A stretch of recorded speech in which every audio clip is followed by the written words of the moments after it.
में गोरिया रंगा दे चोली। चल हट। होली में गोरिया रंगा दे चोली करने गोरिया सरा। कनी सेठ जो नगे लले आगे से रंग लले पीछे से रंग। चल हट। लले आगे से रंग लले पीछे से रंग। लले आगे से रंग लले पीछे से रंग। होली में गोरिया रंग दे चोली। होली में गोरिया रंग दे चोली करने गोरिया सरा। कनी सेठ जो नगे कपारे फोड़ दे। लले आगे से रंग लले पीछे से रंग।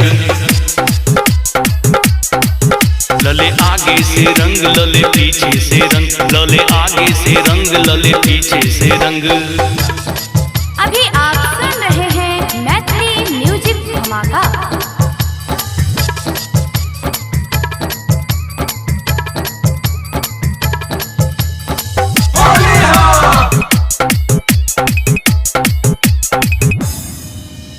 Music by DJ Umesh Sukhipur बाजार।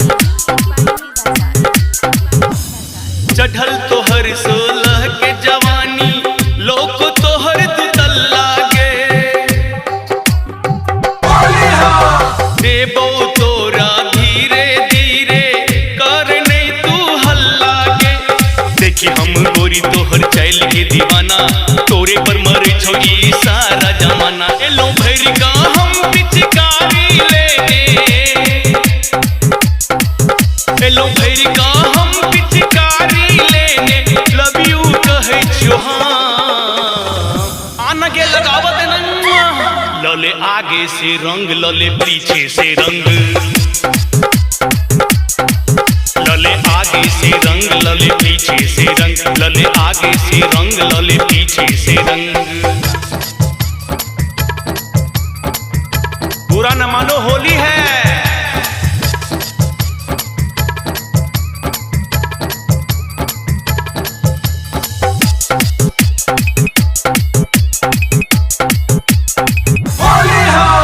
Music by DJ Umesh Sukhipur Bazar. चांद सन लागो चेहरा गोरिया चिकन तोहर समान गे। दिन रात देखी तोहरे सपना तू ही हमर परान गे। तोहर गोरी लागे छौ कोयल सन बोली। आन कनी सैट का मनावा दे तू होली। मौका मिलल आई हमरा गोरी। मौका मिलल आई हमरा गोरी करा दे कानी तंग। कनी सेठ जो नगे लले आगे से रंग लले पीछे से रंग। लले आगे से रंग लले पीछे से रंग। लले आगे से रंग लले पीछे से रंग।